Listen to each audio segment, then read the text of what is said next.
The endgame here is the prospect of war, if China makes a move on Taiwan.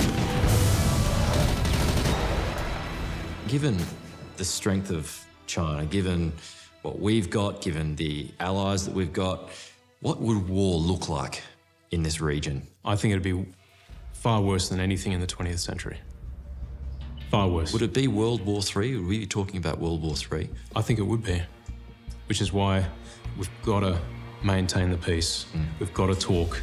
We've got to continue our dialogue with China, but we also have to prepare for any sort of strategic contingency, and that means we have to build up our military capacity. I don't think we're going to see a 1944 D-Day style invasion by China of Taiwan. The Chinese could win it, but it would cost them dearly, and their military capability would be severely hit by the American forces that sit in South Korea, Japan, Guam, Alaska, and Diego Garcia. The United States plays a major strategic role in the Indo-Pacific.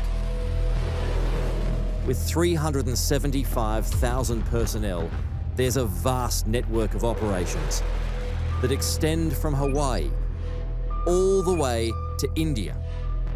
Jim Molan believed China's first course of action would be to aim big. So what is your code red warning? My code red warning is a surprise attack by China on American facilities in the vicinity of Taiwan. So you think they'll neutralise the enemy, so to speak, outside of Taiwan before going into Taiwan itself? Correct. I believe they will neutralise the Americans, dominate the Western Pacific, and say to Taiwan, OK, Japan, OK, South Korea, are you really going to fight us now that the Americans aren't behind you anymore? And I've been saying that we should prepare for a war between China and the United States with us as collateral, not the main aim. We're collateral. And fundamentally, the Chinese now have the capability to take out all our communications and space capabilities across the entire spectrum of space. The use of space and communications in the military at the moment is absolutely critical. When it comes to space, China was late to the game, but has very quickly caught up. Their ambitious space program now leads the world in annual rocket launches. China now has more than 360 satellites orbiting the Earth. The Chinese are rehearsing and practicing this all the time, taking out the world's, not just the Americans, the world's satellites up there. They're rehearsing this all the time. If they took out the world's satellites, the undersea cables, if they attacked American military bases, which are not fortified in the American bases around Taiwan, then there is nothing the Americans can do. If Australia was to get involved in any potential war here in Taiwan, would we then potentially get attacked from Chinese forces? China won't be able to attack Australia unless they have Taiwan. That's for sure. So, but once Taiwan is done, then Australia could be the next target.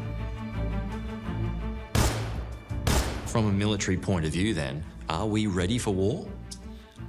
I don't think we are. A case in point is our active Defence Force personnel. Combining its 1 million troops with other personnel, China has over 2 million. America, around 1.4 million. Australia, 60,000.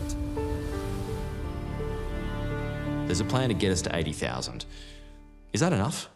Growing the Defence Force by 20,000 people over the next 2 decades, that's a big target, and we definitely need the people to crew submarines, to conduct cyber capabilities and operations, to do a number of the emerging jobs that probably don't exist yet but will in 10 years or so.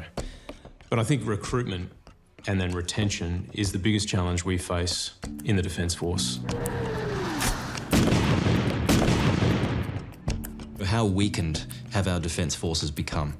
Well, it doesn't take long for a military organisation to lose readiness when it's not able to practice what it does.